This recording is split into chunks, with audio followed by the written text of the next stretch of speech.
A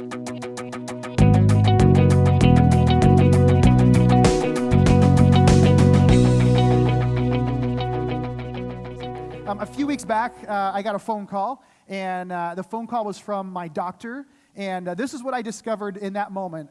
In that moment that you get a phone call from your doctor, you realize as much as you want your doctor to be available when you call them, it is something that is not necessarily reciprocated. Like, you don't necessarily want to hear from your doctor. Like, anytime your doctor is calling you, this is not a good thing. Anyone know what I'm talking about?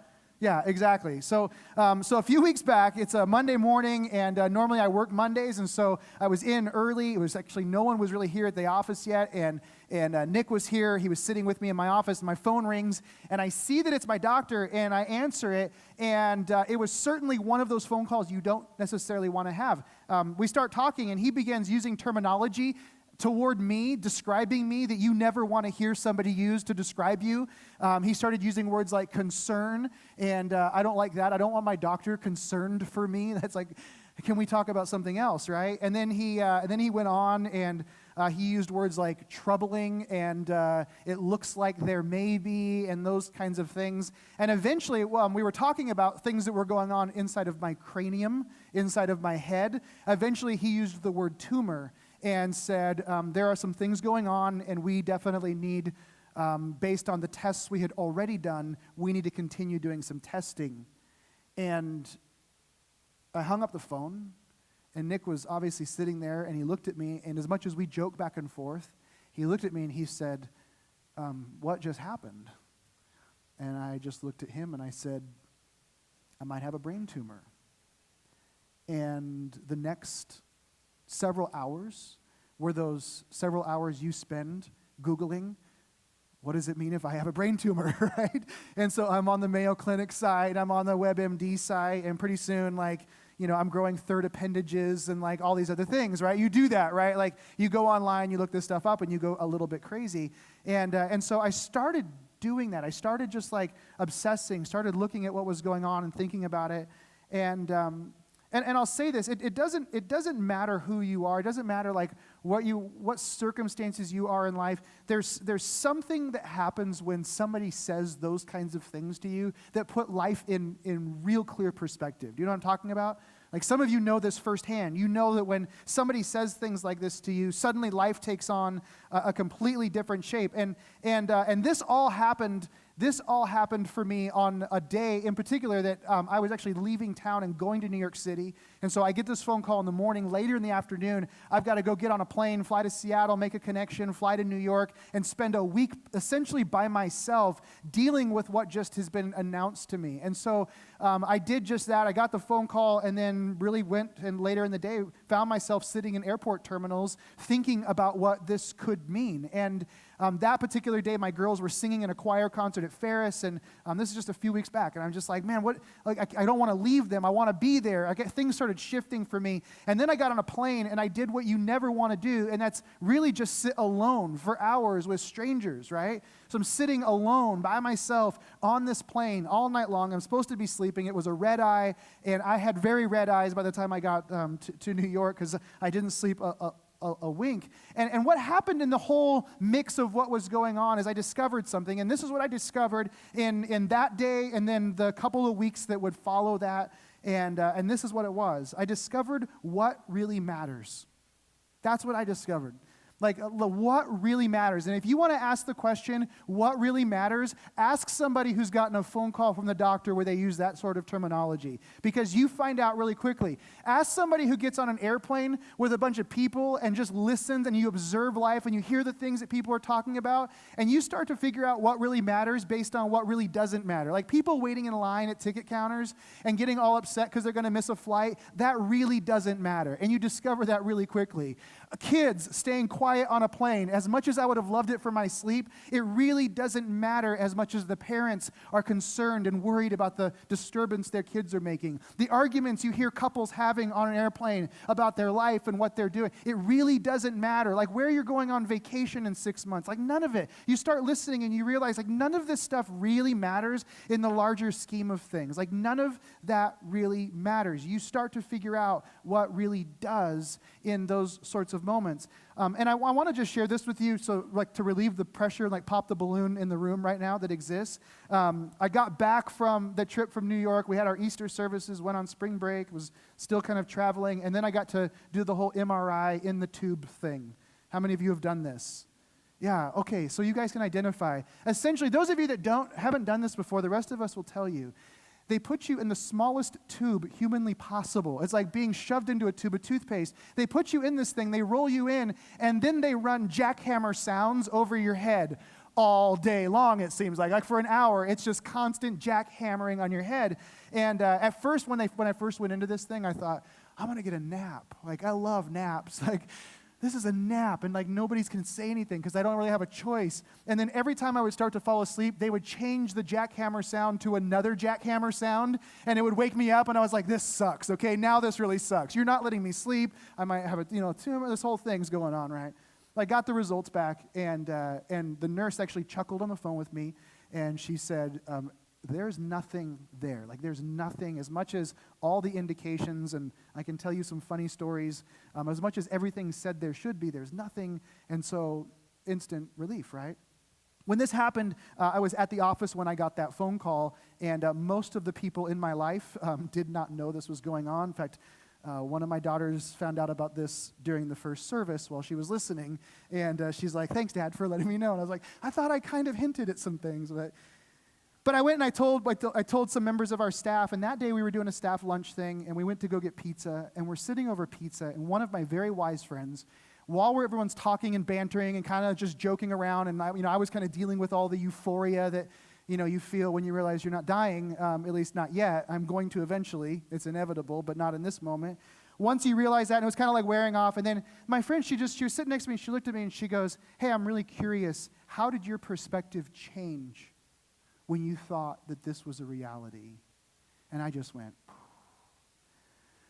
like everything changed. Everything changed. Like everything. I was telling someone after the first service this morning, like I've had moments in the last several weeks when I've just ached to be around my children, just to be in a room with them and listen to them fight. Like I've just ached, like things that I used to fight about, I don't fight. Like just there were so many things. And I started sharing that with her. And what's interesting in that wise moment that she had of saying, and she was so inquisitive, she really wanted to hear, like, tell me, like, how did this impact your perspective? And when she asked that question, what I realized was true of her was also true of me, and I think it's true of a lot of us. And that's that when we are given the opportunity to see life clearly, if there's an opportunity for us to know what really matters, there is something inside of us that gravitates and pulls toward knowing what matters, like what really matters. And so when you come in contact with a person who has that perspective, or when you bump into somebody who's been given that opportunity to kind of throw the doors open and see what really is important, and there's something in you that says, I want to know, like, tell me what it is that you have to say about my life, because I want my life to be lived with that sort of purpose, right? Like that's something we all want. And what's interesting about all of this is we come to this series, the end of this series called Take the Land, and the life of Joshua comes to a close. And what's really fascinating is now with Joshua, we get an opportunity to look at his life and get perspective from him from that same point of view. Here's what's fascinating.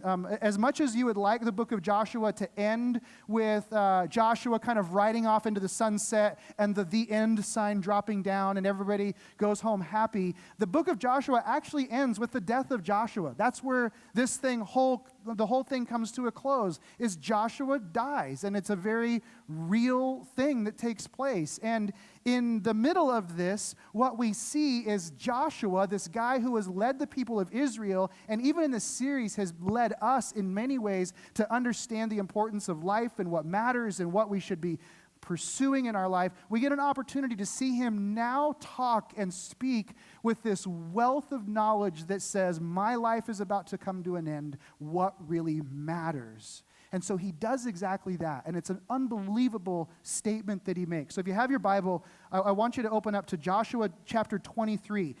There's 24 chapters in Joshua. We're going to kind of walk through these last two chapters and look at this. And what we see, what we look at today is what Joshua decides. This is his final rally. This is his final speech, his final conversation, the final charge that he gives to the people of Israel. We're going to see, like when Joshua got to that moment, when he got to the point in time when he said, I don't have any time left, I need to tell these people one more thing. This is what Joshua had to say. And you're going to see it is the key to everything that we've been talking about through the entire course of this series. So Joshua chapter 23, we're going to start reading actually in verse 2. It says this: Joshua summoned all Israel, its elders and heads, its judges and officers, and said to them, I am now old and well advanced in years. Those of you that were here last week, you know that he knew this because God was telling him this recently.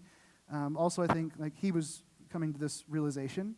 He says, I'm old, I'm well advanced in years, and you have seen all that the Lord your God has done to all these nations for your sake. For it is the Lord your God who's fought for you. Behold, I have allotted to you as an inheritance for your tribes those nations that remain, along with all the nations that have already cut off, from the Jordan to the great sea in the west. The Lord your God will push them back before you and drive them out of your sight, and you shall possess their land just as the Lord your God promised you. Then Joshua kind of goes on, he's encouraging them, he's challenging them, and then you get down to verse 14, and in verse 14 he says this, and now I am about to go the way of all the earth. I got to say, like every time I read this week, all I could picture was Chief Joseph of the Nez Perce saying, my heart is sick and sad from where the sun now stands. I will fight no more. Like I just had this image. Anyone else know that? I grew up in Arizona, and please don't tell me I know more about Washington State history than you people, right?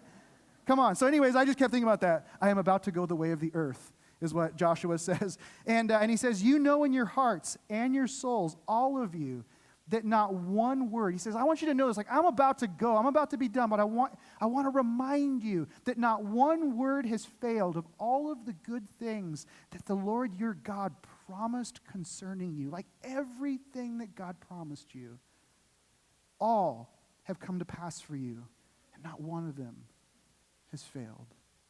So Joshua, he's beginning this final word to the people of Israel by reminding them of their history. It's like Joshua's pulling up the chair on the porch and he's rocking back and forth and he's saying, guys, do you remember? And he just kind of goes on and tells a story. And everyone's like, yeah, we remember. Yeah, do you remember that, right? Like God came through. Oh, hey, remember that time when? And he's telling the stories. Remember this. Remember these moments. Remember these times when God made a promise to you and then God came through. Do you remember those things? He's just naming all these cool things that God did. And why do you think he does this? Why would Joshua, as he's beginning to tell them these final words, why would he pause in this moment to say, guys, let's look back over our shoulders and let's remember what God has done?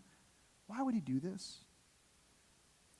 He's doing it because every time that you and I are going to step out in faith, every time that you and I are about to make a decision for God, every time we're going to do something that's going to stretch that faith muscle that we have and we're going to really begin to rely on what God has said to us, anytime we're going to do that, we need to be reminded of what God's done in the past. Because there's power in the present when we see and understand what God has worked in our past. Are you with me in this?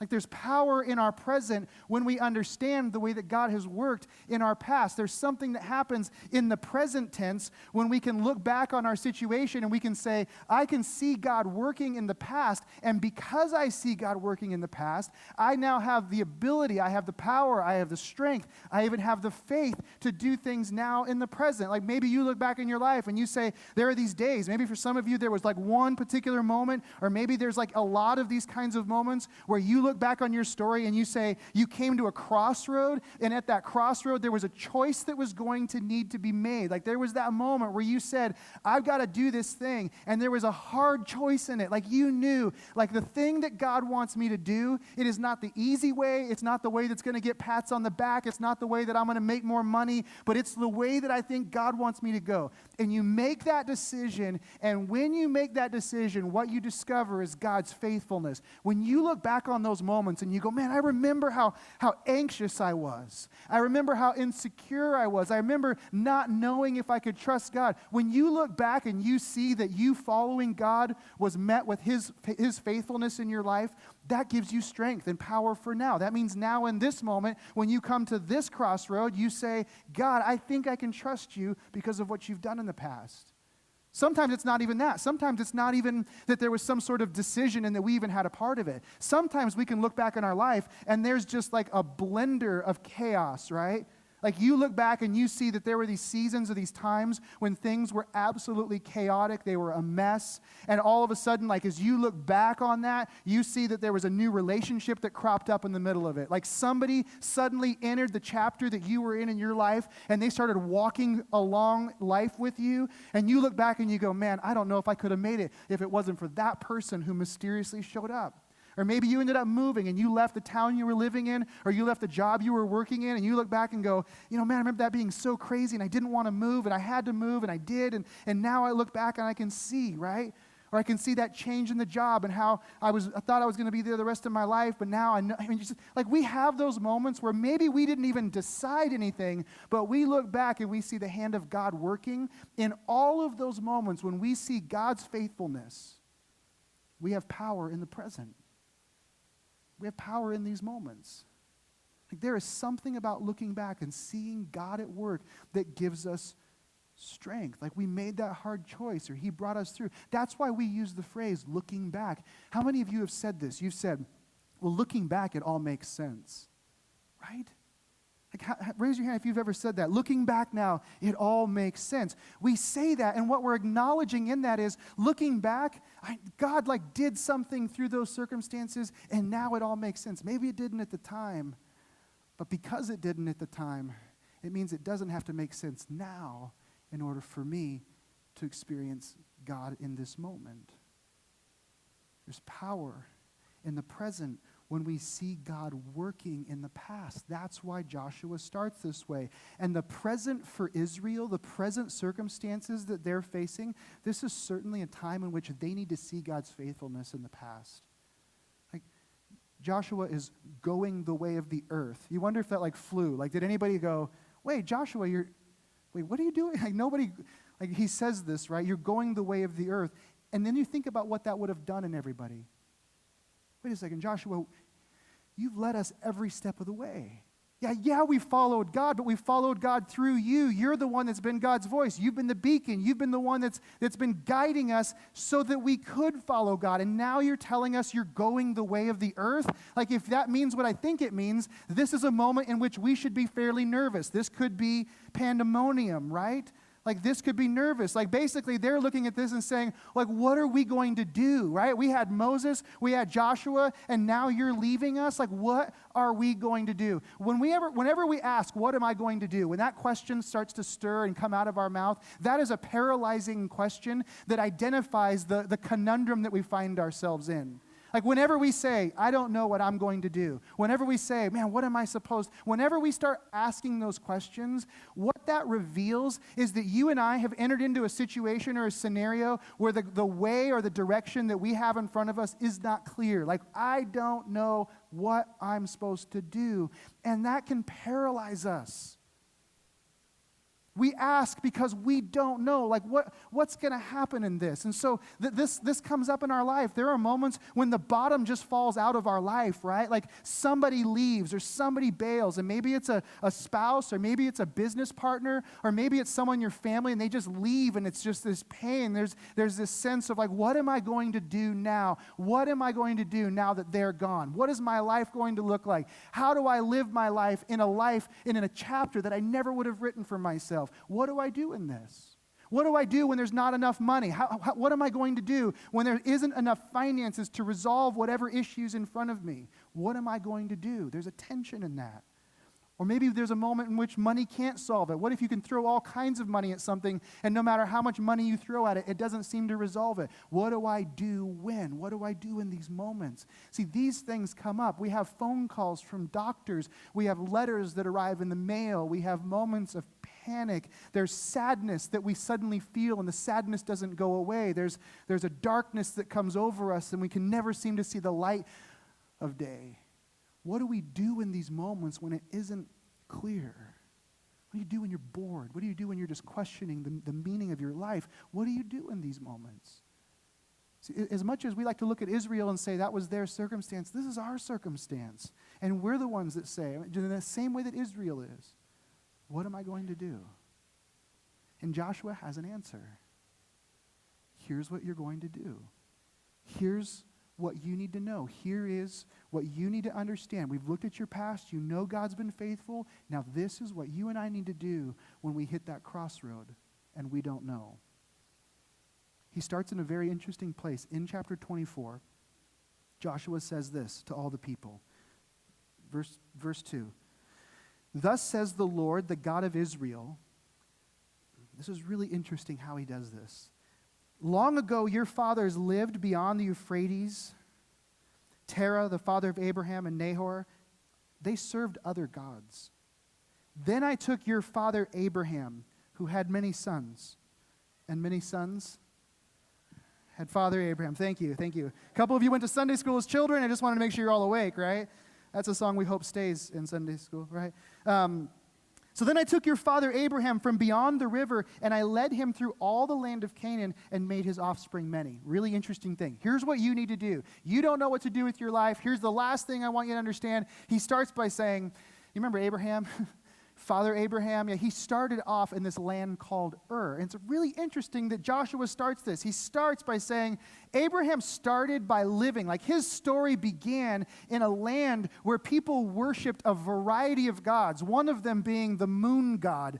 And their life was revolving around trying to keep the moon god happy. It was a very dysfunctional relationship that literally resulted in individuals sacrificing their own children to try to appease this angry, upset God that they believed was in control of the world that they lived in. Joshua begins this by saying, do you remember that Abraham came from there and what God brought Abraham out of? Like, do you remember that that's what you come from, that your family used to worship the moon god? And do you realize what he's done? He starts here, and then he moves to this next thing, verse 6. He says, Then I brought your fathers out of Egypt, and you came to the sea. And the Egyptians, they pursued your fathers with chariots and horsemen to the Red Sea.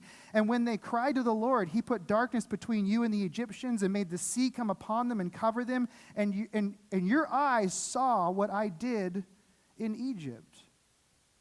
So he starts with Ur, and he says, do you remember Abraham came from there and God brought him out of there? And then do you remember that you guys landed in Egypt? And in Egypt had a totally different set of gods. And those gods actually, the worship of those gods resulted in you guys being enslaved and you guys building the pyramids and you guys, living this horrible life in bondage. Do you remember that there were the gods in Egypt and the gods in Ur? And I brought you out of both of those, like from one and then the other. And now I bring you to this point. I bring you to this place. Like your lineage is really interesting. That's what he's reminding them of. And then in verse 8, he says, Then I brought you to the land of the Amorites, who lived on the other side of the Jordan. And they fought with you, and I gave them into your hand, and you took possession of their land, and I destroyed them before you. And I gave you a land on which this is verse 13, I gave you a land on which you had not labored, and cities that you had not built, and you dwell in them. You eat the fruit of the vineyards and the olive orchards that you did not plant. So check this out. Listen to what he's doing here. He's saying, listen, I've brought you out of all of these places where all of these people worshiped all of these different gods. There was Abraham back in the day when he was Abram worshiping the god of Ur. And then there were the Egyptians and their gods. And now surrounding you are the Amorites and their gods. He's leading to the most important thing he's ever going to say to them, the last thing he would speak to them. What is he doing talking about Ur in Egypt and now the land that they're dwelling in the Amorites? What does this have to do with knowing how to respond in the present? The next verse, verse 14, makes it painstakingly clear. Listen to this. Now, therefore, now that you've listened to everything I just said about Ur and Egypt and the Amorites, because of that, now, therefore, fear the Lord and serve him in sincerity and in faithfulness. Put away the gods that your fathers served beyond the river and in Egypt and serve the Lord. And if it is evil in your eyes to serve the Lord, choose this day whom you will serve, whether the gods of your fathers served in the region beyond the river, or the gods of the Amorites in whose land you dwell. But as for me and my house, we will serve the Lord. Joshua was reminding them, like, guys, there are all of these different gods in Ur and in Egypt and in the land that surrounds you. And when you come to the question of what it is that you're supposed to do, when you wonder at the crossroads, what's my next step, and you're worried about what action you're supposed to take, when you get to that point, he says, you choose this day whom you will serve.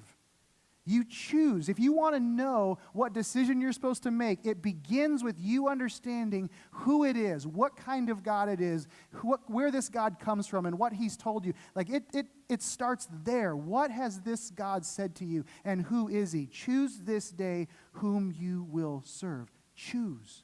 Choose. You choose. You choose. I love that Joshua says, I know what I'm choosing. You choose. This is your choice. Choose between the Sumerian gods. Choose between the Egyptian gods. Choose between the Amorite gods, or choose the Lord. The choice is yours. What will your choice be? I think there is this very brilliant and beautiful thing that's taking place as he does this. And he's pointing out these three distinct choices other than God. And it's interesting because he very easily could have just said, don't worship gods, lowercase g, and worship God, uppercase G, right? Like he could have just done it like that. Why does he take the time to talk about all these different reference points?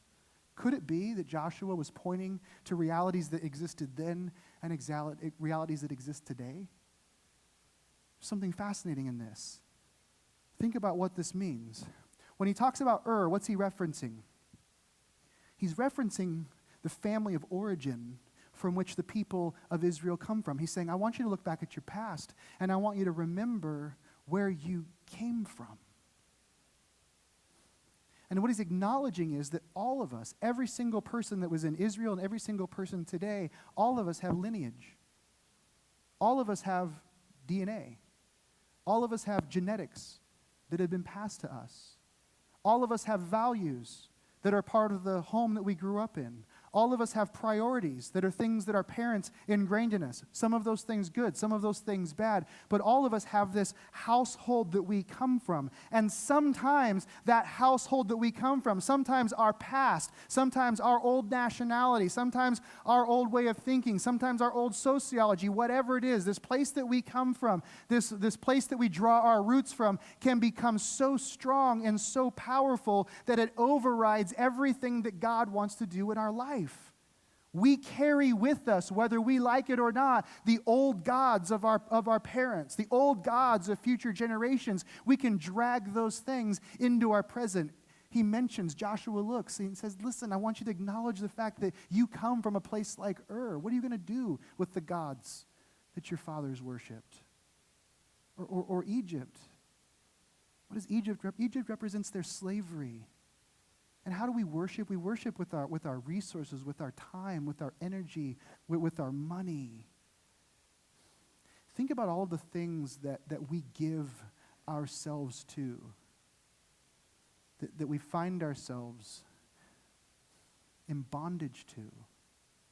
Think about the things that we gravitate towards, trying to resolve uncertainty in our hearts.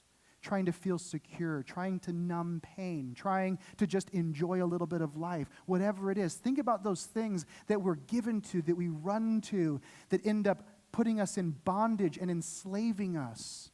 There are things that we worship. There are things that when we come to the crossroads of life, we make decisions because of what those things have been in our past or what they could offer in the present. And when we pursue those things and we go down that road, they wind up enslaving us.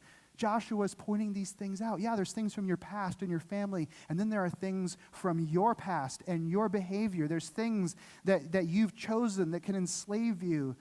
And then there's the Amorites. And what are the Amorites? Well, he's saying the culture around you. Yeah, maybe you've rejected the gods of your fathers, and maybe you're not given to the gods of the Egyptians, but what about the culture that's around you? What about those things? So we have this tendency to allow culture to define what success is. We have this habit whether you're a Christ follower or not, we have this habit to allow our society to define what the purpose of our life is really about, what really matters, where we find value. We will default to the culture around us. We'll just look around as anyone else does and just look for the answers to the problems that we're facing, to the direction we should go at any given point. We allow culture to shape us. So Joshua's saying, look around your life. Look at your life, and you've got all these different places where you can choose different directions. You can choose your history. You can choose the things that enslave you. You can choose the culture around you, or you can choose God. And that's when he says, as for me, as for my house, we will serve the Lord. That's it. And that was the character of Joshua. You know, that wasn't an empty statement. That wasn't something Joshua just said and people were like, cool, great speech, man, great job. No, he lived this.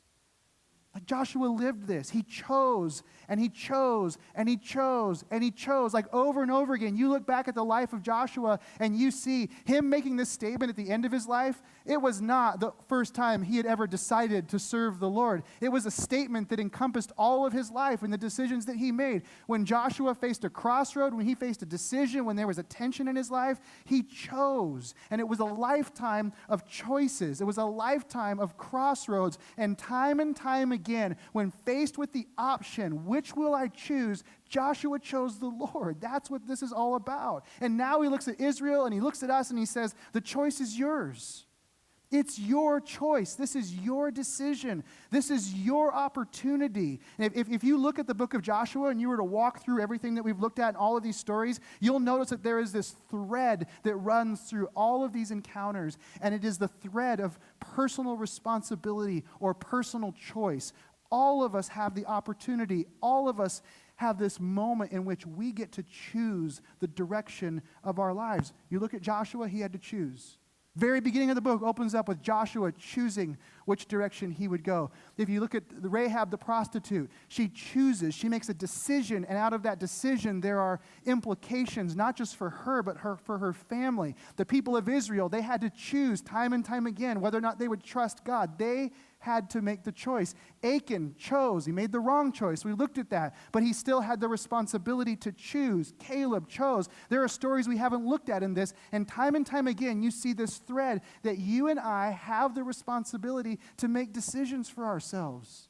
Not just the responsibility, but we have the gift of that. See, the emphasis through this whole thing is that choice makes a difference. You look at the deciding points in the life of Israel, and you see that there's a man or there's a woman who made a decision, and it changed the course of history for that person and for that family, and oftentimes for an entire group of people. The decisions that an individual makes matter. That's what this is saying. Future generations are impacted. Your choices, my choices, the decisions that you and I make, they are not made in a vacuum. You and I don't make choices and they're played out on a movie screen or played out on a musical theater of some sort, and somehow you can just kind of walk out and ignore that it ever happened. No, the choices that we make, they last. Our choices and your choices, the decisions you make every single week, they are present in history, and they make an impact. It makes a difference. We're being reminded over and over again in the book of Joshua, do you know who you are? Like, you're not a puppet. You are not a machine. You have the ability to choose. You don't obey some universal law of cause and effect. You're not given to the whims of some angry God. You're made in the image of God, and you get to choose. Joshua, his call to choose is as relevant today as it was then. And here's why. Joshua didn't just choose once. He chose over and over again. And we choose God in every moment of every week. It's an every day, every week reality. We choose God in the everyday decisions that we make. We choose God in the everyday, every week crossroads that we face, in the things that are as normal as any other day. That's when we choose who it is that we will serve. Isn't some bold statement that we make at one moment in a church service and then walk away and expect it all to go that way? No, it is a lifetime of decisions. Choose this day who you will serve. Which means that this, for all of us, that means this week, some of us even today, there's going to be a little crossroads we face. We're going to come up to this thing and we're going to go, what do I do? What do I do? You choose. You choose in that moment. And you change the course of your history by doing that. In our hearts, in our minds, with our time, with our money, with our energy, choose this day who you will serve. Joshua says, it's up to you. What are you going to do? What are you going to do? Because this land you want to take, all the things that God's been revealing to you, the things we've talked about in this series, do you know where the rubber meets the road? Do you know where you actually experience it? When you begin to choose who you serve and when you choose to serve God. That's when it becomes a reality. The people, they respond to Joshua. Verse 16, it says the people answered when he says this. They answer the way that I think all of us want to answer to this. Far be it from us that we should forsake the Lord to serve other gods. You see how they see this? Man, if we were to serve other gods, we would forsake the Lord. And there's a reason for that, and I'll talk about it in a minute. For it is the Lord our God who brought us and our fathers up from the land of Egypt, out of the house of slavery, and who did those great signs in our sight and preserved us in all the way that we went, and among all the peoples through whom we passed. And the Lord drove out before us all the peoples, the Amorites who lived in the land. Therefore, because of all that, we also will serve the Lord, for he is our God. They basically say, are you kidding me? Like when we look back and we see what God did, and we could be this group of people that are still worshiping the gods of Ur and sacrificing our children. We could still be in bondage and slavery. We could be consumed with all of the distractions of the Amorites. But look at what God's done. Are you kidding me? Of course we will serve God. And then what happens next is really funny because Joshua looks at the people, and I don't know if it's just because he's getting old, and when people get old, they just say what they think and they don't care. I've noticed this. The older I get, the less I care what people think, and I think, like, if I'm this way now, I don't know what I'm going to be like when I'm 90. I'm going to be a mess. But I'll say this. Joshua looks at the people when they say, we choose to. He goes, no, you don't. No, you don't. And they're like, it's like this moment of, like, you read the rest of the chapter and you'll see this. They're like, it's kind of like, wait, what? Like, you just told us to choose and we chose, and then you said, no, we couldn't. He's like, yeah, you can't. You guys are fickle. You're always, like, do you really believe this? Like, Joshua pushes back because he's saying, listen, your life is going to be radically different. You're going to have to break from your attachment to your family history. You're going to have to break from those things that have kept you enslaved. You're going to have to break from the cultural icons that you've been living your life for. Are you sure that you want to do this? That's what they do. They say, absolutely, we insist. We insist. We will serve the Lord. Do you know why? You know why they insist? Because they'd seen God's grace. It's the same thing that compels us. It's the same reason that we would choose. We will not ever abandon our family of origin and the things that come from our genetics. We will never abandon the things that have enslaved us. We will not give up on those things. We will not give up. We will not give up on the cultural idols that are around us until we have fully understood and seen the grace of God. That's what compels us. That's what changes us. The people of Israel, they look and they go, man, we could have been, but we're not. God, we see what you've done. Because I've seen what you've done, I'm going to trust you in the now, and I'm going to trust you in the future, and I'm going to follow you.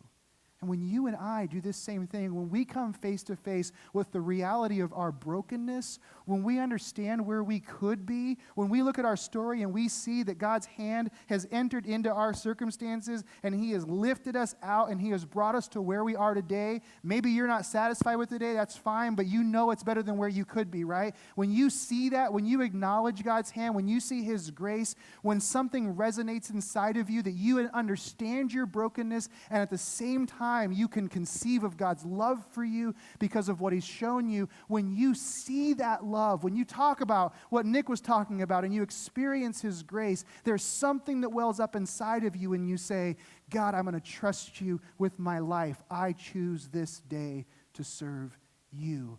That's what happens when you understand God's grace.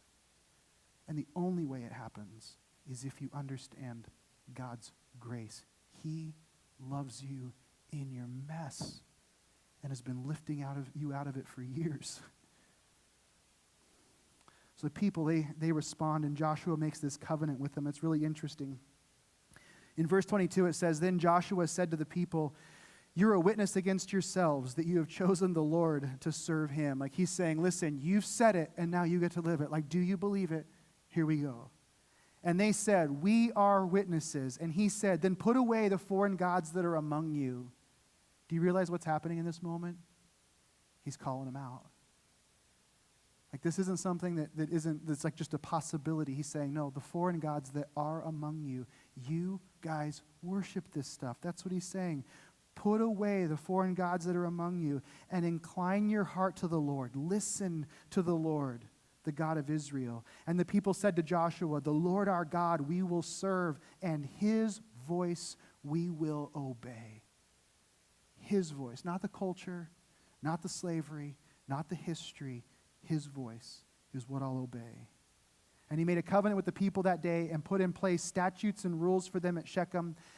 And Joshua wrote these words in the book of the law of God, and then listen to this. He took a large stone and he set it up there under the terebinth that was by the sanctuary of the Lord. And Joshua said to all the people, behold, this stone shall be a witness against us. This is really interesting. This stone shall be a witness against us, for it, the stone, has heard all the words of the Lord that he spoke to us.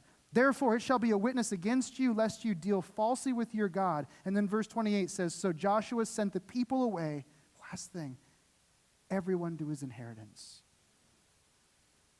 He put a stone under the terebinth. Those of you that want to know what a terebinth is, probably at least a third of us, right? That's the bridge to Terebinthia. No, I'm just kidding. It's not that. A terebinth is a tree. That's all it is. A terebinth is a tree, and the terebinth was this tree that was next to the place that the people had been worshiping and gathering. And Joshua says, he takes this stone. And in fact, I want you to do this. Underneath everyone's chair, there's a stone this morning. Reach down and grab the stone. I just want you to put it in your hand. Joshua grabs this stone, and he says, and I'm just going to say this, by the way. His stone was bigger than this one, okay? Just to be tough to carry his stone away with you today when we're done. But he takes this stone, and he says, this stone is a testimony to what you've said. This stone has heard what you've said. I love this because it's like he's saying, like, this stone has heard you say these things. And I imagine myself talking to the stone, and I'm not going to get much of a response. In fact, I've never even thought about a stone having ears before. But he says, the stone is heard. And he's like, what's going on? There's like one of these weird moments, like this is such a strange thing. But what he's saying is, there needs to be something that is reminding you of the words that you have spoken. There needs to be something that isn't easily changed, that isn't flimsy, that isn't blown or tossed by the wind. There needs to be something that is solid like a rock, something that won't go anywhere, something that will be there. And every time you see it, you'll be reminded of what you've said today. And today, the people of Israel said, we serve the Lord. We're getting rid of all the other stuff. And we're going to serve the Lord. So I want you to take a moment right now and just hold this rock in your hand. Maybe just look at it if you just take a moment. And I always want to ask you, what would you speak in this moment that this rock would hear, that would serve as a reminder to you of what God hopes for you? I know for me, in the course of this series, There have been things that I know come from my family of origin that I just need to probably put aside and choose God. And I know there's things that enslave me that I know that when I come to the crossroads, I wrestle with what to do. And I know that there are things from my culture that I let define me and determine my value. And I know that God's saying, leave those things behind. What is it for you? What is the stuff from your family? What's the stuff from your slavery? What's the stuff from your culture that you know is keeping you from serving the Lord? What's that land that God wants you to take? And you go, man, I really want to see health and healing and wholeness in these areas. Whatever that thing is, I want to encourage you to let it be said, and let this stone stand as a reminder for you.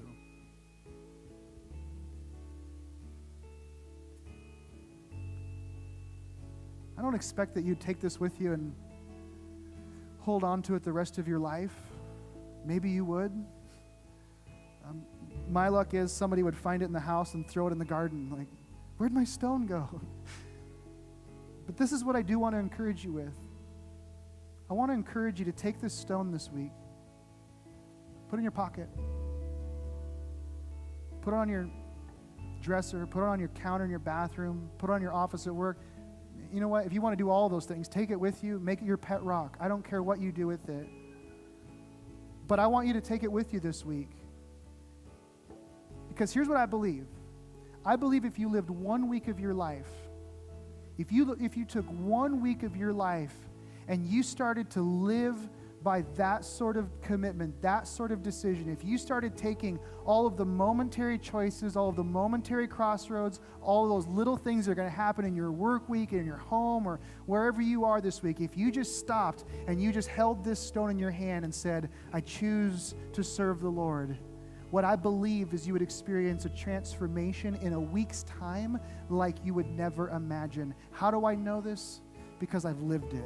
Because I know that when I choose to serve the Lord, when I choose to make His purposes and I incline my ear to His heart and I'm obedient to what He says, there is transformation that takes place inside of me, and that's what I hold for you. Would you pray with me? Lord, I just want to thank you for not being done ever with us. I thank you that you always, always hold out great hope for us. God, I thank you that you're not looking at us in disappointment, but you look at us with love and expectation. You look at our future, and it's bright, and it's glowing, and it's beautiful. And I just thank you for that. God, I pray that you would allow us to trust where you've brought us to. I pray that there would be power in the present circumstances that we find ourselves in because we've known you to be faithful in our past. And I pray, Lord, that you would allow us the courage and the boldness and the trust to choose to serve you instead of our culture, instead of things that enslave us, instead of just our histories. God, I pray for a fresh and new day for all of us. We look forward to seeing how you work in our lives this week. I pray in your name. Amen.